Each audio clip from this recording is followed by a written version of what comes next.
Everybody has their favourite Christmas movie. That one movie that you're guaranteed to stick on as you lie on the couch and digest turkey and pudding. But what exactly makes a movie a Christmas movie? It's a genre that's probably far harder to define than it should be. Does a movie simply need to be set over the holiday season?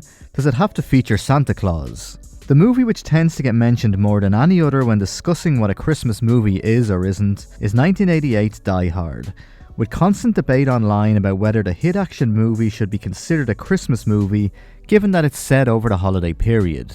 However, there's another well-known film which I believe raises just as many questions about its credibility as a Christmas movie, and that's this one. Now, it might sound crazy to question Home Alone's credentials as a Christmas movie. I mean, just look at it. However, it could be argued that there are just as many aspects to Home Alone's plot that make it an extremely un-Christmassy movie. Well, join me and let's take a look at the arguments for and against Home Alone being considered a Christmas movie. Keep the change, you filthy animal. Of course, the most obvious aspect of Home Alone that makes the argument for it being a Christmas movie is the fact that it's set over the holiday period. The movie begins in the days leading up to Christmas, with the McAllister family frantically getting ready for their trip to Paris, and concludes on Christmas morning as Kevin is finally reunited with his mum. Although the importance of it being Christmas morning here is probably overshadowed by an 8-year-old no longer being abandoned with his family in a different country.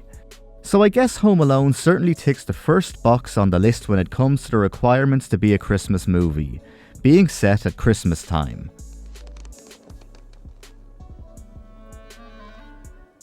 Hello.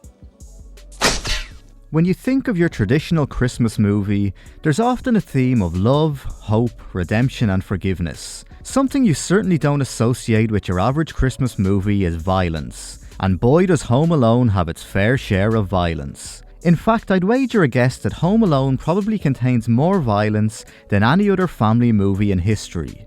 The 15-minute sequence as the wet bandits attempt to enter the McAllister home includes someone falling down a flight of icy stairs, blunt force trauma caused by both a falling iron and some swinging paint cans, first-degree burns to both the hand and the head, and a nail through the foot. Not exactly the hallmark of a Christmas movie.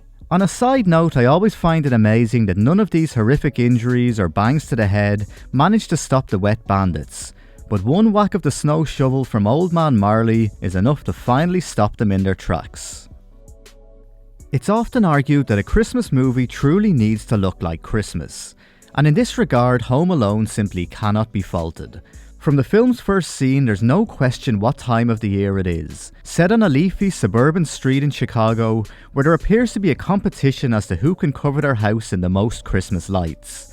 And despite going away for Christmas, the McAllister family appear to have gone all out to deck their home in festive decorations. The scenes at the church on Christmas Eve, as well as the decorations at the local park, really visualise what time of the year it is. Generally, a Christmas movie will contain some sort of conflict before a resolution, usually on Christmas Eve or Christmas Day, leaving the film's characters to enjoy a happy festive season. And to an extent, Home Alone follows this formula, with Kevin eventually reunited with his family on Christmas morning. However, spare a thought for some of the film's other characters, who quite clearly have their Christmas ruined. In this scene, as the McAllisters leave for Paris, we meet a rather annoying kid who introduces himself as Mitch Murphy, and mentions that he and his family are going to Florida for the holiday season. Later on, we see the wet bandits as they ransack the Murphy home, and as they leave, Marv blocks the drains and leaves the water running, with the intention of flooding the house and leaving their calling card as the wet bandits. We also find out later in the movie that Marv has done this to every home the wet bandits have burgled, so while the McAllisters might still have a happy Christmas, the Murphys and most of their neighbours will return home to find their homes ransacked and destroyed by flooding. Not very Christmassy.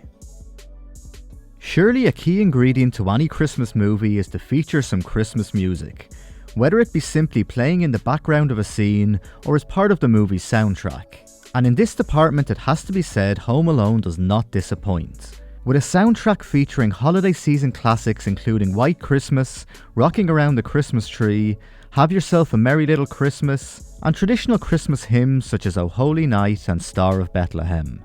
And on the subject of the soundtrack, it should also be noted that the film's main theme, composed by John Williams, was nominated for Best Original Song at that year's Academy Awards. I wouldn't let you sleep in my room if you were growing on my ass.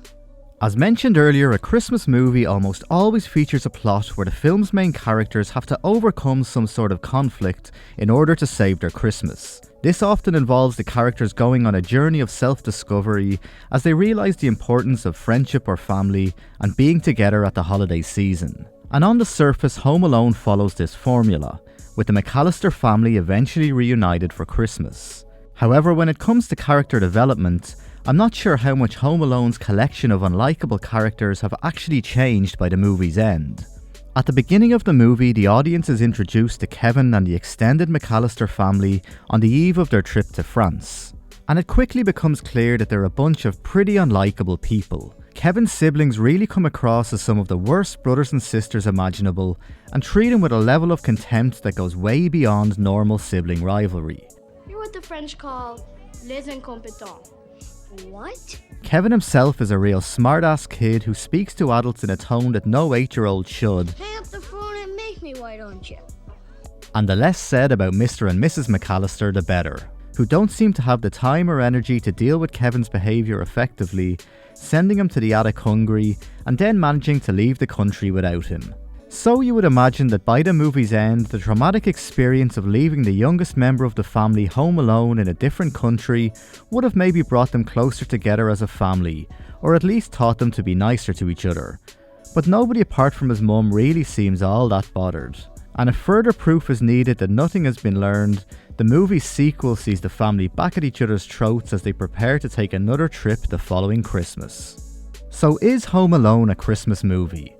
I think there are probably far too many aspects of Christmas contained within Home Alone for it not to be considered a Christmas movie. The music and the imagery really do give the film a festive feeling. However, while Home Alone may be a Christmas movie, I would argue that it is possibly one of the least typical Christmas movies of all time, with themes of casual violence, burglary, and a lot of pretty unlikable characters. There's no question that the movie has certainly cemented its place as a family favourite to watch at Christmas time, as well as its sequel, which is also just as popular with audiences at the holiday season, with a number of memorable scenes and quotes that are instantly recognisable and ingrained in popular culture.